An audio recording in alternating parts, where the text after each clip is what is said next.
Hello, my name is John Lojak. I'm a second-year MBA student and a Center for Digital Strategies Fellow here at the Tuck School of Business at Dartmouth College. I'm pleased to welcome Jonathon Barzilay, Senior Vice President of Programming at FLO TV, Qualcomm. Welcome, Jonathon. Thank you for being here. Thanks, John. Good to be here. So why don't we get started and talk about content. What sort of content do you think works best on mobile? Well, the mobile platform is defined by opportunity to view. If someone's near a big screen TV, they're going to watch on a big screen TV. If they've got a connected laptop, they're going to watch on that screen because it's larger. But if you've got a mobile device with you, most typically a cell phone, it offers an opportunity to stay connected to content that matters to you. So there's a tremendous sweet spot around live news and sports.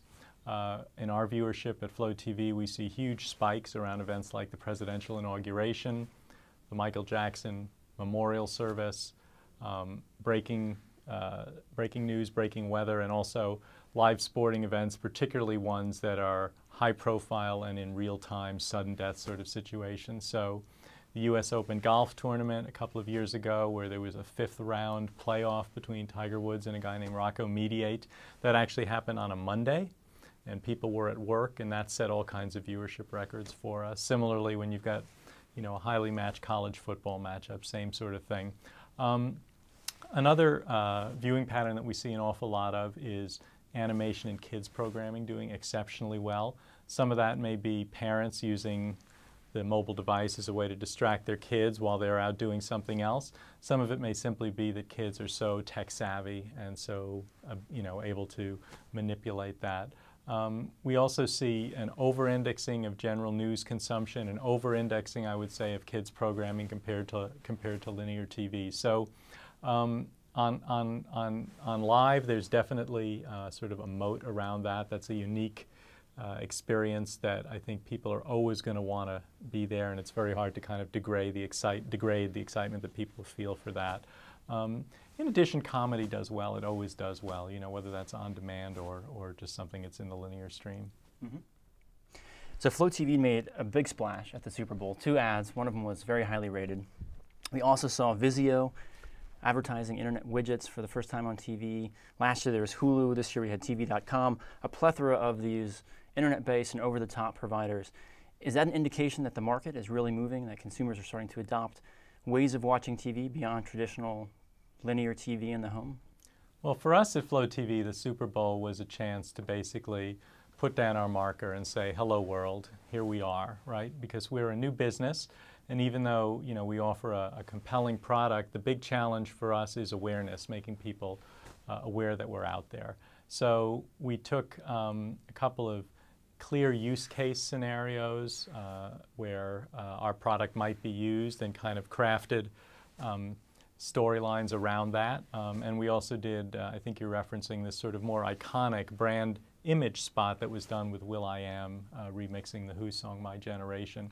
So the Super Bowl, obviously a unique opportunity. I mean, not only is it the most highly rated television event of the year, and in this case, the 2010 one was actually the most highly rated television event ever, but it also reinforces what our product is about, which is staying connected to big events, staying connected to video as it happens. So that's why we did it.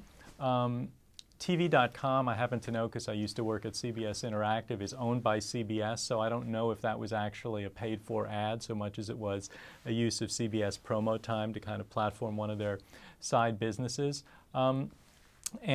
I can't say for sure what Vizio, what the rationale was for some of the others, but there's no question that with FLO, with Hulu, with products like this, the desire is not for this to be something that is just for the tech early adapters, right? This is to be a mainstream product, and you want to introduce yourself to the world in a way that says that and makes it clear.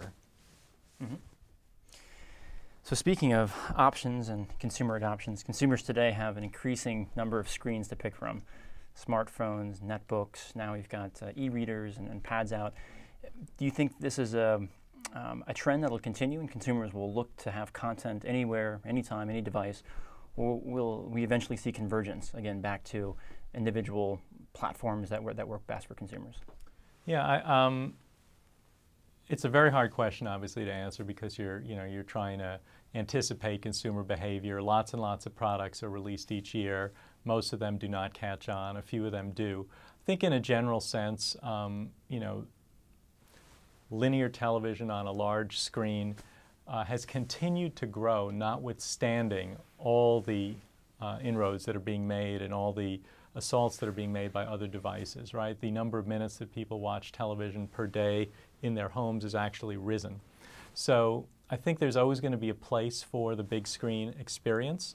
I do think that you know, the laptop and its progeny and the mobile phone and its progeny, you know, are going to be as relevant and as important to future consumption of media as the big screen, and I think that's particularly true for younger people.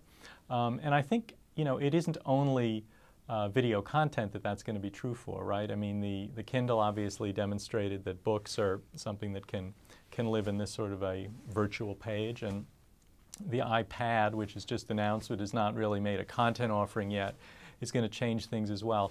There are, you know, different business models that are attached to each one of these screens, right? There is a licensing model built around cable and satellite rate card licensing.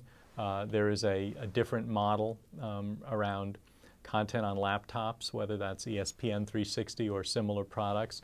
There is a different pattern and business model built around mobile as well. And I think you're going to see mixing and matching as people try and resize their businesses to the different screens. I don't know that there's going to be one particular winner or loser, but I do think that everybody's going to have to think a lot more flexibly about how their model applies. Things like authentication, the TV Everywhere initiative that's going on right now in the content and MSO communities is certainly one step in that direction, and I think there will be others too.